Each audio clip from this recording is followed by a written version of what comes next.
1,00,000 మంది శివభక్తులతో కలిసి మహారుద్రాక్ష పూజలో పాల్గొనండి. వెంటనే కాల్ చేసి మీ పేరును నమోదు చేసుకోండి. మాది ఒక చిన్న మధ్యతరగతి రకం ఫ్యామిలీ. తండ్రి ఉన్నా లేనట్టు ఆయన ఏం పెద్ద పట్టించుకోడు. అలా కష్టపడి 10th పాస్ అయింది. ఒకతే అమ్మాయి ఒకటే అమ్మాయి సార్. నవ్య పేరు, పాప పేరు. మా చుట్టుపక్కల వాళ్ళందరూ వచ్చి మీ పాప బాగా చదువుతుంది, ఫస్ట్ క్లాస్ వచ్చింది అని అన్నారు 10th పాస్ అయినప్పుడు. అట్లనే ఇంటర్, డిగ్రీకి అట్లనే బాగా పాస్ అయింది సార్. ఇట్లా హైదరాబాద్ లో తమ్ముడు ఉంటాడు, తమ్ముడి దగ్గర ఉంచుదాం. ఇప్పుడు సొసైటీలో ఈ హాస్టల్ తమ్ముడు అంటే ఎవరమ్మా? పాప వాళ్ళ తమ్ముడా, మీ తమ్ముడా? మా తమ్ముడు సార్, పాపకు మేనమామ. ఓకే, అర్థమైంది, చెప్పండి. అక్కడ కొంచెం తమ్ముడైతే కొంచెం మంచి స్థితిలో ఉన్నాడు. ఈ బీటెక్ చదివిద్దాము, కొంచెము నేను సహాయం చేస్తుంటాను, తమ్ముడు సహాయం చేస్తుంటాడు కొంచెం. ఆ మరదలు కూడా ఉంటది కదా, సరే పాప ఉంటది అని ఉంచాము. ఈ మధ్య కాలంలో ఏమైందో నేను ఉండను అని అంటుంది. ఎప్పటి నుంచి ఇంట్రెస్ట్ తగ్గింది పాప? ఎప్పటి నుంచి చదవనంటుంది? ఒక 4 నెలలు అయింది సార్. 4 నెలలు బట్టి. బ్యాక్లాగ్స్ ఏమైనా ఉన్నాయా? ఏం లేదు సార్. Right, okay. ఇప్పుడు ఆర్థికంగా ఎవరు ఇప్పుడు పాప ఎడ్యుకేషన్ ని సపోర్ట్ చేస్తున్నారు? మీరు కొంతవరకు, మిగతాది కొంచెం చేస్తున్నాను, తమ్ముడు చూసుకుంటున్నాడు. తమ్ముడు ఎంతకాలం బట్టి ఎడ్యుకేషనల్ సపోర్ట్ ఇస్తున్నారు అతను? ఈ మధ్య సార్ బీటెక్ లో చేర్పించాను. బీటెక్ లో చేర్చాక అంతవరకు మాత్రం మీరే అంతా చూసుకున్నారు? మేమే ఉన్న దాంట్లో పాపను బాగా చదివించుకొని. తమ్ముడికి ఏమైనా అలవాట్లు అలాంటివి ఏమైనా ఉన్నాయమ్మా? నాకు తెలిసి చిన్నప్పటి నుంచి చూస్తున్నా కదా సార్, ఏం లేదు సార్, మంచోడు మా తమ్ముడు. తమ్ముడు ఇప్పుడు పాపని వాళ్ళ ఇంట్లో పెట్టుకోవటం, లేదంటే మీ మీ మరదలు అవుతుందా ఆవిడకి కూడా ఇంట్రెస్టేనా పాపను అక్కడ పెట్టుకుని చదివించుకోవటం? చెప్పేసి వచ్చాను సార్, ఉంచుకుంటాము అని చెప్పారు. మీరు చెప్పటం కాదండి అమ్మా సునీతమ్మ, మీరు చెప్పటం కాదు. ఆవిడ ఎలాంటి ఆవిడ పాపని ఎలా చూసుకుంటోంది, అలాంటి విషయాల్లో ఏమన్నా మీ పాప ఏమన్నా ఇబ్బంది పడుతోందా అనేది. ఆమె ఏదో మామూలుగా అప్పుడప్పుడు ఎక్కువ పుట్టింటికి పోతుంటది మేడం, అదేందో మరి నాకు సరిగ్గా అర్థం కావటం లేదు. పుట్టింటికి పోతుంటది, సరే. వాళ్ళకి పిల్లలు ఉన్నారా? లేరు మేడం. అంటే ఈ మధ్య కాలంలోనే పెళ్లి అయిందమ్మా? ఈ మధ్య కాలంలోనే పెళ్లి సో పాప ఏమంటదమ్మా అసలు? చదువు మీద ఇంట్రెస్ట్ లేదంటదా, లేదంటే మేనమామ దగ్గర ఉండి చదవనంటదా, హాస్టల్లో కూడా ఉన్న చదవనంటదా, ఏమంటది పాప? ఇక్కడ వద్దు, హాస్టల్ అయితే చదువుకుంటాను, లేదంటే నేను చిన్న ఉద్యోగమైనా 5,000 గానీ 10,000 గానీ ఉద్యోగం చేసుకొని బతుకుతాను, నేను ఉండను అని చెప్పేస్తుంది. 4 నెలల నుంచి కాలేజీకే మానేసింది.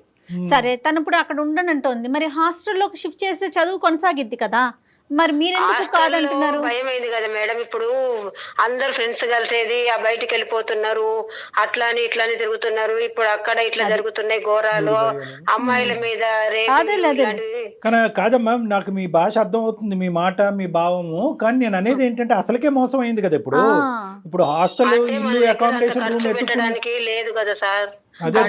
తమ్ముడు చూసుకుంటాడు, కొంచెం నేను చూసుకుంటాను, అడ్జస్ట్ పరంగా ఏదో ఒకటి. ఇంపార్టెంట్ అది కాదు సునీతమ్మ, తమ్ముడు ఏమంటాడు? తమ్ముడితో మాట్లాడారా? పాప ఇట్లా అంటోంది ఏంటిరా అనేసి మీ తమ్ముడిని అడిగారా? ఎందుకు లెక్క ఉంటదిలే, అట్లేం లేదు, నేను చెప్తాలే అన్నట్లు అంటాడు. పాప మీకు ఏమన్నా తూచాగా అన్న కొద్ది కారణం ఏమన్నా చెప్పిందమ్మా? అంటే ఏదో చెప్పడానికి అది ఇదే అని అంటది, నాకైతే అర్థం కాలేదు. ఏంటి అది ఇది? మామయ్య వాళ్ళ దగ్గర ఉండాలంటే మా తమ్ముడికి ఏమి ఎందుకు ఉండవు, మంచోడు వాడు, అది ఇది, తండ్రి మేనమామ అంటే తండ్రితో సమానము, ఉండాలి నువ్వు, తండ్రి మంచోడు కాదు కదా, మన పరిస్థితులు ఇట్లా ఉన్నాయి, నువ్వు సర్దుకోకపోతే ఎట్లా, జాబ్ చేసుకుంటా అంటూ బీటెక్ చదివించి నేను ఎంతో అన్ని దానిలో ఫస్ట్ వస్తావు కదా, నువ్వు ఇలా చేస్తే ఎట్లా అని నేనే చెప్తున్నాను. తల్లిగా మీరు సముదాయించవలసిన పద్ధతిలో సముదాయిస్తున్నారు, కానీ ఆ అమ్మాయి లోపల ఉండే సంఘర్షణ ఏంటనేది మీకు అర్థం కావట్లేదు. నాకు తెలియదు సార్ ఏం జరుగుతుందో. ఇప్పుడు ఏంటంటే అమ్మాయికి బహుశా అమ్మాయి పరిస్థితి మింగలేక కక్కలేక ఉన్నట్టుంది.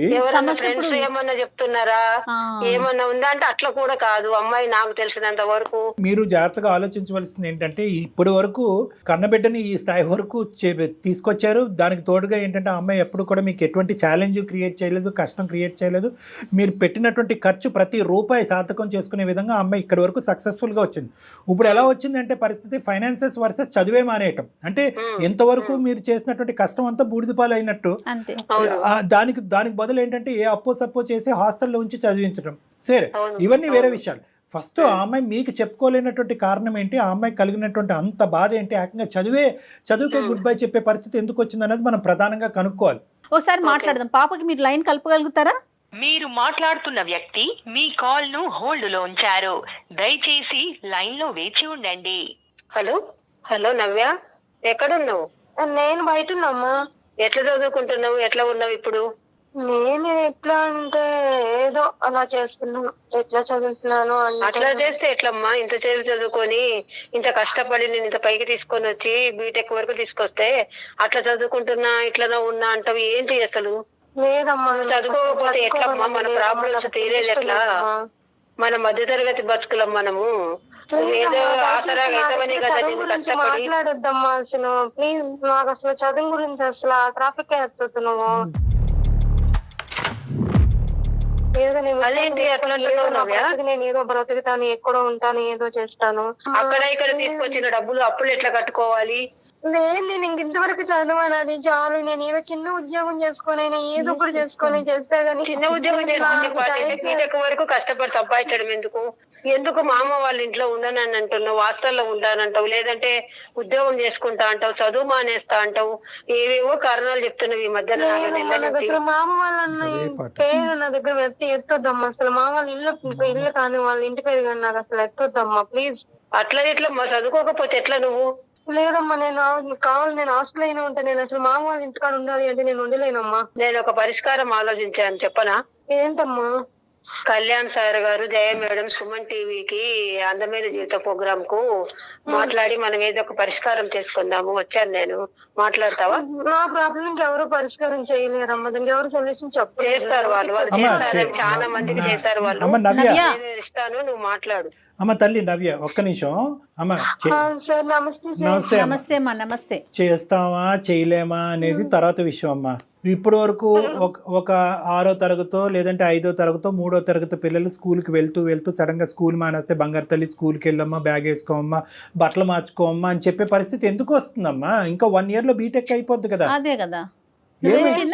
చాలా ప్రాబ్లం ఫేస్ చేశాను సార్. నాకు ప్లీజ్ సార్, నాకు అసలు చదువు గురించి అసలు నాకు ఎత్తొద్దు సార్ ప్లీజ్. అమ్మా నా ఉద్దేశం బట్టి తెలివైనటువంటి ఆడపిల్లలు, నీలాంటి ఆడపిల్లలు, తెలివైనటువంటి అబ్బాయిలు ఇక్కడి వరకు ప్రయాణం కొనసాగించిన తర్వాత ఎన్ని అవరోధాలు వచ్చినా కూడా దాటేయాలమ్మా. ప్రతి సమస్యకి పరిష్కారం ఉంటుంది. చదువుల తల్లిని మాత్రం దయచేసి దూరం పెట్టు. కాదమ్మా, కాదు. సమస్య ఏంటి చెప్పమ్మా? నేను అసలు ఫేస్ చేయలేకపోతున్నాను సార్. నేను మా అమ్మకి చెప్పునా కాదు నాన్న కూడా అర్థం చేసుకోలేదు సార్. ఎవరిది అసలు అట్లా కాదమ్మా. నవ్య నీకు మేమున్నాము. నువ్వు కాలేజీలో ఏమైనా ఇబ్బంది పడుతున్నావా? ఫ్రెండ్స్తో ఏమైనా ఇబ్బంది పడుతున్నావా? లేకపోతే చదవటానికి నువ్వు ఎక్కువ స్ట్రెస్ తీసుకోలేకపోతున్నావా? హెల్త్ ఇష్యూ ఏదన్నా ఉందా? లేదు మేడం, నాకు చదువు అంటే చాలా ఇష్టం మేడం. బాగుంది. ఫస్ట్ క్లాస్ వచ్చాను, చాలా ఇష్టం. నేను హాస్టల్ అయితే ఒకే, కానీ నేను మామయ్య వాళ్ళ ఇంటికాడ అంటే నేను ఉండలేను మేడం. ఇది ఎలా చెప్పాలో కూడా మా అమ్మ, ఇది నేను చెప్పుకోలేదు. కాదమ్మా అమ్మ, ఇప్పుడు ఒకటి నవ్య, నీ వయస్సు, నీకు చదువు ఉంది కానీ నీకు అంత వయస్సు లేదు, అంత అనుభవం లేదు. ఇప్పటికీ నువ్వు చిన్నపిల్లవే. దయచేసి ఒక సమస్యని సమస్యగా చూస్తూ దీనికి పరిష్కారం లేదు అని చెప్పి గీత గీసేయద్దమ్మా. ప్రతి సమస్యకి పరిష్కారం ఉంటుంది. ఓకే, అందులో నువ్వు అనుభవించేటటువంటి సమస్యలకి పరిష్కారం ఖచ్చితంగా ఉంటుంది. 1కి 100 సార్లు మేడం అడుగుతున్నారు, చదువులో ప్రాబ్లమా, కాలేజీలో ప్రాబ్లమా, బ్యాక్లాగ్స్ అని అంటున్నారు. ఇవేవి కాదంటున్నావు, కానీ మామయ్య ఇంట్లో మాత్రం ఉండనంటున్నావు. అసలు ఏంటి నీ సమస్య? అవును సార్, నాకు మామయ్య ఇంట్లో ప్రాబ్లం సార్. మామయ్య చాలా బ్యాడ్ హ్యాబిట్స్ అయిన వ్యక్తి సార్ మామయ్య, కానీ అమ్మ దృష్టిలో చాలా మంచివాడు. అది ఎలా చెప్పాలో నాకు అర్థం కావట్లేదు. చెప్పేసామా, నువ్వు మొదలు పెట్టావు ఇంకా కామా ఫుల్ స్టాప్ లేదు, మొత్తం అంతా కూడా బయటకు చెప్పేసే, కక్కేసే అంతా. మీ అమ్మ వినాలి. చెప్పు. అమ్మ నవ్య, ఏదమ్మా మామయ్య గురించి మాట్లాడుతున్నావు? చెప్తుంటే ఇలా మామయ్య కోసం ఎప్పుడు కూడా తన తమ్ముడు మంచివాడు అనుకుంటుంది సార్ నన్ను. అందుకే నేను అసలు ఎక్కడ ఫేస్ చేయలేకపోతున్నాను, చెప్పుకోలేకపోతున్నాను. మేడం సునీత గారు, ఎక్కడ కూడా ఆ అమ్మాయి కడుపులో ఉండేటటువంటి బాధ ఇన్ని సంవత్సరాల తర్వాత బయటకు కక్కేటటువంటి ప్రయత్నం చేస్తుంది. మీ తమ్ముడు అంటే మీకు ఎంత మంచి అభిప్రాయం ఉన్నా కూడా ఈ రోజు గుండెల మీద చేసుకుని వినవలసినటువంటి పరిస్థితి వచ్చింది. చెప్పుకోలేకపోతున్నాను. తెలియదు కాబట్టి వినాలి. మంచివాడు, కానీ తను చెప్పుకోవాలని చాలా సార్లు ట్రై చేశాను సార్, చెప్పాలనుకున్నా కానీ నేను చెప్పను సార్. తను అర్థం చేసుకోదు సార్. తన తమ్ముడు మంచివాడు అనుకుంటది సార్. మేము ఉన్నాం నాన్న, మేము నీతో పాటు ఉన్నాం. నువ్వు దయచేసి మొత్తం అంతా కూడా A to Z మొత్తం అన్ని చెప్పమ్మా. Okay sir. ఏమైందంటే సార్ ఇంట్లో ఉంటారు. ఇంట్లో ఉన్నప్పుడు నేను స్నానానికి వెళ్ళినప్పుడు కూడా సార్ వాష్రూమ్ దగ్గరకు వచ్చి తొంగి చూస్తారు సార్. ఏంటి మామయ్య ఇలా చూస్తున్నారు అంటే ఏం లేదమ్మా ఊరికే వచ్చాను అంటారు సార్. నేను బెడ్రూమ్ లో పడుకున్నప్పుడు కూడా చాలా నా పట్ల అసభ్యంగా ప్రవర్తించారు సార్ చాలా సార్లు. మళ్ళీ ఇంకో విషయం ఏంటంటే నేను ఇంట్లో ఉన్నప్పుడు కూడా నన్ను వెనకాల నుంచి నన్ను వాటేసుకోవడం, కౌగిలించుకోవడం, అసభ్యంగా ప్రవర్తించేవారు సార్ మా మామయ్య.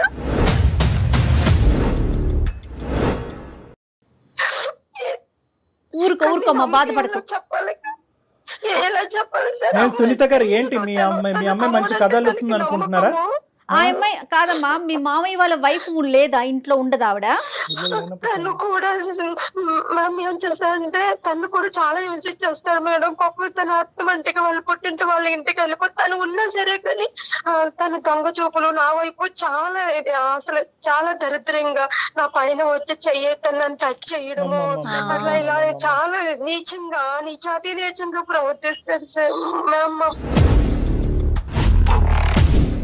మావయ్య.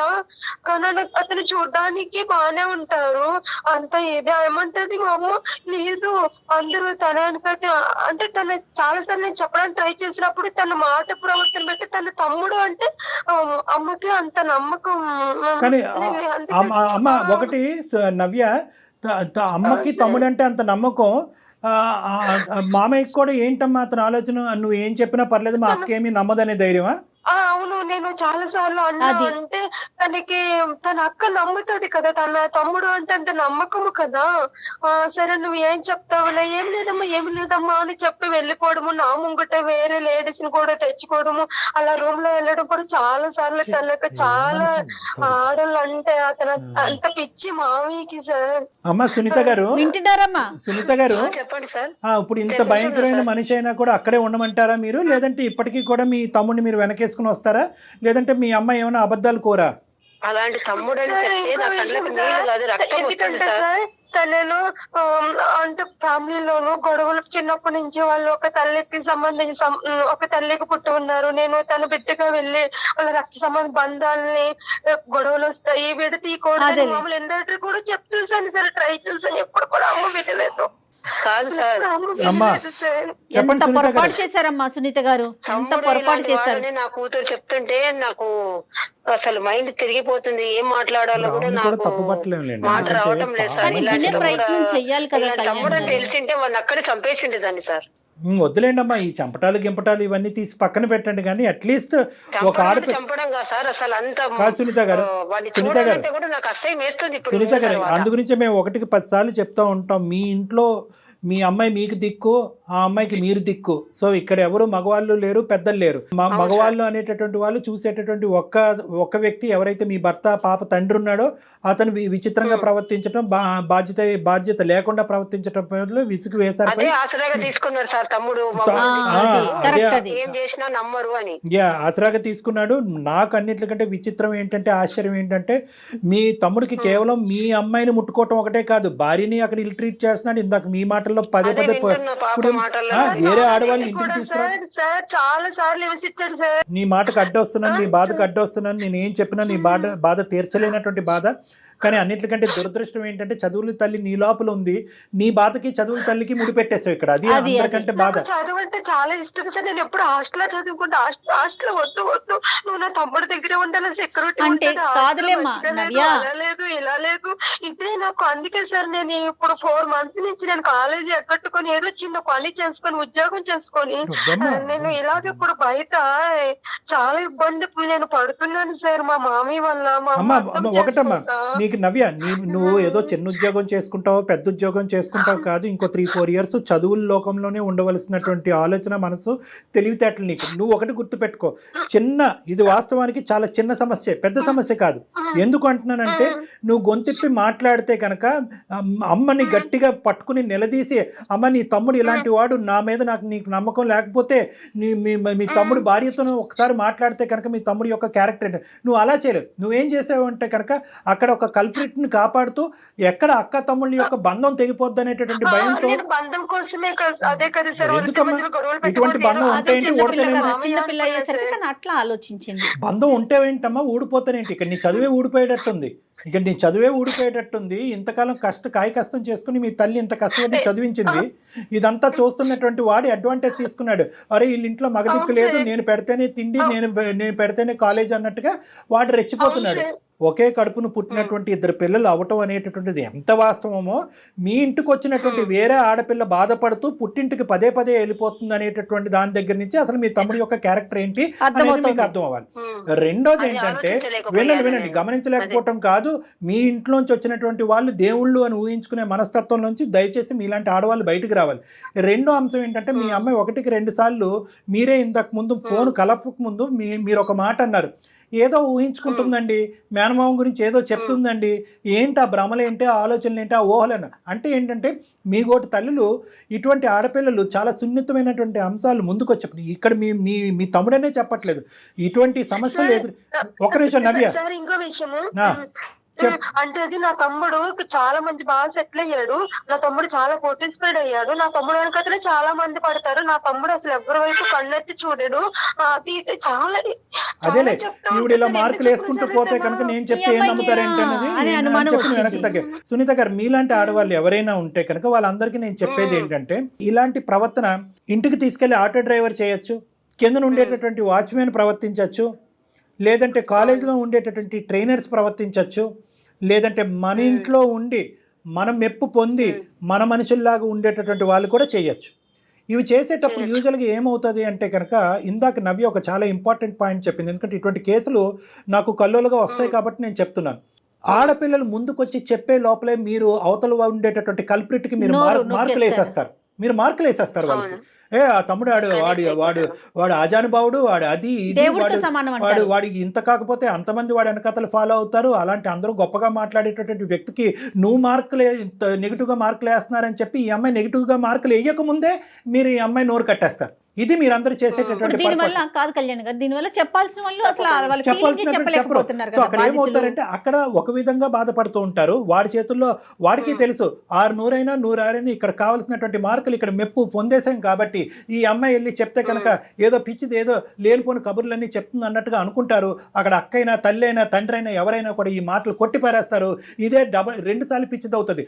నా చేతుల్లో అబ్యూజ్కి గురైనటువంటి ఈ అమ్మాయి పిచ్చిదవుతుంది, మళ్ళీ వాళ్ళ అమ్మకి చెప్పుకుని 2వ సారి పిచ్చిదవుతుంది, అందరూ ఈ అమ్మాయిని ఏకాకి చేస్తారు అనేటటువంటి ఉద్దేశంతో ఇలాంటి అబ్యూజ్ అనేటటువంటిది కంటిన్యూస్ గా సమాజంలో నడుస్తూనే ఉన్నాయి. దీని మీదే చాలా అఘాయిత్యాలు జరుగుతున్నాయి.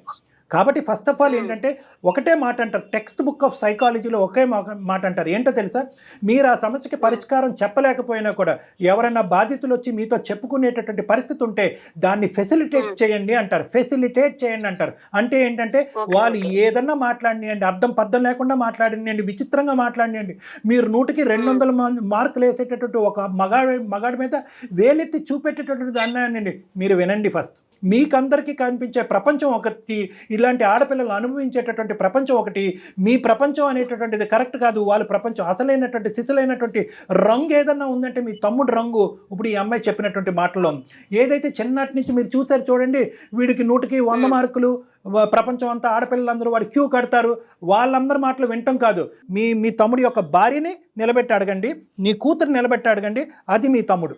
మీ మరదలు నెక్స్ట్ బాధితురాలు, ఆ అమ్మాయిని కూడా ఇక్కడ కూర్చోవాలి. ఆడవాళ్ళని ఒక తోలుబొమ్మలాట్లాగా ఆడుకునేటటువంటి మీ తమ్ముడు ఉన్నాడు చూడండి, వీడికి చాలా పెద్ద శిక్ష పడాలి. అసలు వాస్తవానికి చెప్పాలి అంటే నాకు చాలా కడుపు రగిలిపోతుంది. ఆఖరికి సొంత కూతురు వచ్చి తల్లితో చెప్పుకునేటటువంటి పరిస్థితి లేకుండా చేశాడు వాడు. అమ్మ ఒకటే నవ్య, దయచేసి అమ్మ నువ్వు ఏదో, నాకు తెలుసు మీ ఆడపిల్లలకు ఉండే డెలికేట్ సిచ్యువేషన్ నాకు తెలుసు. అబ్యూజర్ని కాపాడేటటువంటి మనుషులు 10 మంది ఉంటే కనుక విక్టిమ్ తరపున మాట్లాడేటటువంటి వాళ్ళు ఒక్కరు కూడా ఉంటారు. కర్మ ఇటువంటి ఈ రోజు ఆ సమాజంలో ఉన్నాం మనం. అమ్మ విన్నారా సునీతమ్మ, ఎంత అఘాయిత్యం జరిగేది కాదు. విన్నాం మేడం. ఏం చెప్పాలనుకుంటున్నారు మరి ఇప్పుడు? మైండ్ అంతా ఇదైపోయి అసలు నాకు ప్రాణం ఇదైపోతుంది. భర్త అలాంటి వాడు కాబట్టి నేను ఇలా అయిపోయి, నా జీవితం ఇలా అయిపోయింది, నా బిడ్డలన్నా బాగుండాలి, తండ్రి మేనమామ కదా, తమ్ముడు తమ్ముడి కాడ ఉంచితే నా బిడ్డ జీవితం బాగుపడుతుంది. అదే ఈ మధ్య ఆలోచించావు తరగతి తల్లి. బతుకులు ఇట్లా పులి దగ్గరికి అయిపోయినాయి అని తీసుకెళ్ళి వదిలేవు. ఇలా ఆలోచించుకున్నాను సార్ నేను. అదేలేండి, పెన్నం పెంచి పొయ్యిలో తమ్ముడి వల్లనే పడినట్టు. ఇలాంటి బాగా వస్తుందని నేను కళ్ళలో కూడా ఊహించుకోలేదు నా తమ్ముడు ఇలాంటి వాడని చెప్పేసి. ఫస్ట్ ఆఫ్ ఆల్ ఏంటంటే ఒక తల్లిగా మీ బాధ కూడా నాకు ఇది ఏంటంటే, మీరు ఒక హాస్టల్లో పెట్టామంటే హాస్టల్లో పిల్లల యొక్క సంరక్షణ లేదండి, వాళ్ళు బయటకు పోతారు, మగవాళ్ళు వాళ్ళతో విచిత్రంగా ప్రవర్తిస్తారు అనేటటువంటి మీరు ఈరోజు పులిబోన్లోకి తోశారు మీ అమ్మాయిని. అవును సరే, అవును. ఇవన్నీ నవ్య ఒక్కటమ్మా, అంటే నువ్వు మాకు చెప్పినంత వరకేనా, ఇంకా ఏమైనా జరిగినాయి అమ్మా? సార్ నాకు అందుకే భయంకరంగా నా జీవితాన్ని నా ఇంటి చేతుల్లో బలైపోయేటట్టుంది. మావి నన్ను ఇంకా వదిలిపెట్టేటట్టు లేరని సరే నేను ఇంకా మావి ఇంట్లో నుంచి బయటకు వచ్చాను. తొందరగా బయటకు వచ్చావు. ఊరుకున్నాడమ్మా, అతనేం చేయలేదా? ఒకటే టార్చర్, నువ్వు మావి దగ్గర ఉండాలి కానీ నువ్వు అక్కడ ఉండి చదివి. అందుకే నాకు చదువు అంటే నాకు చాలా ఇష్టం సార్, కానీ ఇంక ఇంట్రెస్ట్ పోయింది. అందుకే కదా సార్ వాడు నన్ను అడుగుతున్నాడు సార్, ఏమని? ఎందుకు పాప రావటం లేదు, ఎందుకు వస్తలేదు, ఎందుకని ఫోన్ చేసి నన్ను సతాయిస్తున్నాడు. కాదు, వాడికి ఇంకొక దుర్మార్గమైన ప్లాన్ ఉంటుంది. బ్రేకింగ్ న్యూస్ నేను చెప్తున్నాను వినండి. పదే పదే మీ ఆ అమ్మాయిని కొట్టి ఇంట్లోంచి బయట పంపించేస్తున్నాడు అంటే కనుక ఇల్లుని ఖాళీ చేస్తున్నాడు వాడు కావాలని. ఇల్లుని ఖాళీ చేసి నవ్యని లూప్లోకి లాగుతున్నాడు వాడు. ఫైనల్ గా వాడు ఐడియా ఏంటంటే అక్కడ తెగదెంపులు చేస్తాడు, అక్కడ విడాకులు చేస్తాడు, అక్క నీ కూతురు నేను చేసుకుంటాను అంటాడేమో కూడా. అవును, నేను ఆ మాయలోనే ఉన్నా కాబట్టి నటిస్తాడు కూడా వాడు. మరి అమ్మ, ఇప్పుడు మీరు చేయవలసింది ఏంటంటే, ఇప్పుడు ఇక్కడ పెద్ద పాత్ర మీకుంది మేడం సునీత గారు, చాలా పెద్ద పాత్ర ఉంది. కుటుంబపరమైన పాత్ర ఉంది, ఒక తల్లి పాత్ర ఉంది, ఒక అక్క పాత్ర ఉంది, సామాజిక పరమైనటువంటి చాలా ముఖ్యమైనటువంటి పాత్ర ఉంది. ఎందుకంటే వీడికి ఇక్కడ ఫుల్ స్టాప్ పెట్టకపోతే కనుక వీడు ఇంక ఇలాగే కంటిన్యూ అవుతాడు, చాలా మంది జీవితాలతో ఆడుకునేటటువంటి ప్రమాదం ఉంది. కాబట్టి మీతో పాటు మేము ప్రయాణం చేయడానికి రెడీగా ఉన్నాను. వినండి ఒక్క నిమిషం. మీ మరదల తరపున ఇప్పుడు ఫస్ట్ టైం మిమ్మల్ని మా తరపున సుమన్ టీవీ అందమైన జీవితం తరపున మేము మిమ్మల్ని రిక్వెస్ట్ చేస్తున్నాము, మీరు మీ మరదల తరపున నిలబెట్టడానికి ట్రై చేయండి. మీ మరదల తరపున నిలబెట్టడానికి ట్రై చేయండి. ఇప్పుడు వరకు మీరు ఏమన్నారు, అక్కడ ఏం గొడవ జరుగుతుందో నాకేం తెలియదండి, ఊరికే ఆ అమ్మాయి పుట్టింటికి పోతుందంటే అక్కడ ఏం మామూలు విషయం జరగట్లేదు, చాలా భయంకరమైనటువంటి అరాచకాలు జరుగుతున్నాయి. ఆ అమ్మాయి ఎన్నో తన కళ్ళ ద్వారా చూసుంటది. ఇన్ఫాక్ట్ నీ కూతురికి సమస్య కూడా ఆ అమ్మాయి కళ్ళతో చూసి అటు మాట్లాడలేక ఇట్లు మాట్లాడలేక ఇంట్లో కళ్ళు మూసుకుని కూర్చోలేక ఇంట్లోంచి పారిపోతుంది. కాబట్టి మీ మరదల తరపున నిలబడండి. ఆ అమ్మాయి వీడికి విడాకులు ఇవ్వటం కాదు, మీరు కూడా ఇలాంటి దుర్మార్గుడితో తెగదెంపులు చేసుకోండి. బహుశా వీడికి ఇంకా ఏమైనా ఇలాంటి అరాచకాలు ఉంటే కనుక వాడితో మేము ఫోన్లో మాట్లాడి నిలదీసేటటువంటి ప్రయత్నం చేస్తాం. కావాలంటే ఇక్కడికే పిలిపిస్తాం. ఒకప్పుడు వాడు ఏమైనా తప్పు చేశాడు, దీనికి మించినటువంటి తప్పులు చేశాడు, ఇది కూడా తప్పే, దీన్ని క్షమించడానికి లేదు. ఇది అబ్యూస్ కింద వస్తుంది, సెక్షువల్ అబ్యూస్ కింద వస్తుంది, ఇది చట్టరీత్యా నేరం, దీనికి కూడా వాడు శిక్ష పడాలి. ఈ శిక్ష పడేటటువంటి క్రమంలో నా తమ్ముడు నా తండ్రి అన్నట్టు మాత్రం మీరు కాపాడకూడదు వాడిని. 10 మంది జనాలు ఉయ్యాలి వాడిని, ఆడవాళ్ళందరూ ఉయ్యాలి వాడిని. మీరు మాకు సపోర్ట్ ఇస్తే కనుక మీతో పాటు మేము ఉంటాం. నవ్య కూడా సాక్ష్యం చెప్పడానికి తను పడినటువంటి సపోర్ట్ ఇస్తున్నాను సార్. అయితే ఈ సందర్భంగా ఇంకొక విషయం తల్లి సునీతమ్మ, ఇప్పుడు పాప అక్కడ ఉండనంటుంది కాబట్టి, హాస్టల్లో ఉంటానంటుంది కాబట్టి, ఏమా మీరు ఎంతవరకు సపోర్ట్ చేయగలరో మీరు అంతవరకు చేయండి. మిగతా సహాయం సుమన్ టీవీ తరపున మేము ఉంటాము. ఏమా సో పాపని అమ్మా నవ్య నీ చదువు అసలు ఆగిపోవటానికే వీళ్ళే తల్లి. అమ్మ రెక్కలు ముక్కలు చేసుకొని నిన్ను ఇక్కడ దాకా తీసుకొచ్చింది. నువ్వు నీ బీటెక్ ని కంప్లీట్ చేసి మంచిగా మంచి జాబ్ తెచ్చుకొని సెటిల్ అవ్వు. వాళ్ళ అమ్మగారు వచ్చారు కాబట్టి సరిపోతుంది. నేను ఇదే మాట పదే పదే చెప్తున్నానండి. రాకపోతే ఆ పిల్ల పరిస్థితి ఏంటి, తన జీవితం ఏంటి? మన దాకా వచ్చింది కాబట్టి మీరు ఒక సలహా ఇచ్చారు. నవ్య ధైర్యంగా ఉండాలి. ఓకే ఓకే అమ్మా. సునీతమ్మ చెప్పండి, జాగ్రత్తగా ధైర్యంగా ఉండండి. తర్వాత ఏం చేద్దాం అనేది డాక్టర్ గారు మళ్ళీ మాట్లాడతాను, మీతో మాట్లాడతాను. అసలు దాన్ని బట్టి ముందుకెళ్దాం. ఇమీడియట్ గా మీ అమ్మాయిని మీ దగ్గరికి రప్పించుకోండి, ఆ అమ్మాయిని ఓదార్చండి. ఆ అమ్మాయిని కొంతకాలం కావాలి అంటే కనుక కొద్ది లీవ్ కానీ హాలిడే కానీ తీసుకుని ఆ అమ్మాయి కొద్ది తేరుకున్న తర్వాత, మనోధైర్యం వచ్చిన తర్వాత కావాలంటే మళ్ళీ కాలేజీకి పంపిద్దరు కానీ. ఏమ్మా? రైట్. Okay sir. కాదు కళ్యాణ్ గారు, ఎవరిని నమ్మాలి ఎవరిని నమ్మకూడదు, అడుగడుగున ప్రతి చోట ఇదే సమస్యను చూస్తున్నాం కదా. ఇంట్లో వాళ్ళు ఇదే పరిస్థితి, బయట వాళ్ళు ఇదే పరిస్థితి. అందరూ సానుభూతి పరులు కాదు మేడం. అది మనం అర్థం చేసుకోవాల్సింది ఏంటంటే, సానుభూతి చూపెడుతూ మన వెనకతలు గుంటలు గొయ్యలు తవ్వేటటువంటి వాళ్ళు మన చుట్టూరే ఉన్నారు అనేది ఒక అనుమానంతోనే ఉండటం అనేది మంచిది. ఎస్పెషల్లీ వయసు వచ్చినటువంటి ఆడపిల్లలు, చదువుకుంటున్నటువంటి ఆడపిల్లలు ఉన్నటువంటి ఇంట్లో. Plus number 1. నెంబర్ 2 ఏంటంటే, మన సమస్యలు నా అనేటటువంటి వాళ్ళు చెప్పుకోవాలని చెప్పి తిరుగుతూ ఉంటాం చూడండి. ఆ నా అనేటటువంటి వాళ్ళు మన సమస్యలు చూసి మనకు నిజంగా స్వచ్ఛమైనటువంటి సానుభూతి పరులా ఉన్నారా, లేదంటే ఆస్తి గురించో లేదంటే ఇలాంటి ఆడపిల్లల గురించో ఒక వల వేస్తున్నారా అనేటటువంటి కనువిప్పుతో ముందు చూపుతో ఉండటం అనేటటువంటిది ఈ రోజుల్లో చాలా మంచిది. ఈ వేదికగా ఇటువంటి ఆడపిల్లలు ఎవరైనా కూడా ఈ ప్రోగ్రాం చూస్తూ ఉంటే కనుక వాళ్ళందరూ మనకు చెప్పేది ఏంటంటే, నీ ఒంటి మీద చేయి పడితే నీ అనేది ఏమీ లేదు, గొంతిప్పి మాట్లాడండి. ఎస్, ఫస్ట్ ఆఫ్ ఆల్ అది నేర్చుకోండి. నేను మాట్లాడితే కనుక నేను మిగతా ఇంకా రిలేషన్స్ శత్రువుని దెబ్బతింటాయేమో. నేను పెంచుకుంటానేమో, ఉండేటటువంటి బంధాలని విచ్ఛిన్నం చేస్తానేమో అనేటటువంటిది మీ చిన్న బుర్రతో పెద్ద ఆలోచన చేయొద్దు. ఎందుకంటే కనుక అబ్యూజ్కి మించినటువంటి సమస్య శిక్ష ఏమీ లేదు. అంత భయంకరమైనటువంటిది అది. దానికి కొంతమంది ఆడపిల్లలు సూసైడ్ వరకు వెళ్తూ ఉంటారు. నవ్య లాంటి ఆడపిల్లలు చదువు మానేస్తారు. ఇంకొంతమంది ఆడపిల్లలు ఇంట్లోంచే పారిపోతూ ఉంటారు. ఆ పరిస్థితులు తీసుకొచ్చే ప్రయత్నం చేయకండి. నా అన్న నీ అన్న మీ ఒంటి మీద ఎవడన్నా చెయ్యేస్తే కనుక గొంతిప్పి మాట్లాడండి. మీ మాట వినిపించేంత వరకు మీరు ధర్నా చేయండి అంతే. ఎగ్జాక్ట్లీ. నమస్తే కళ్యాణ్. నమస్తే.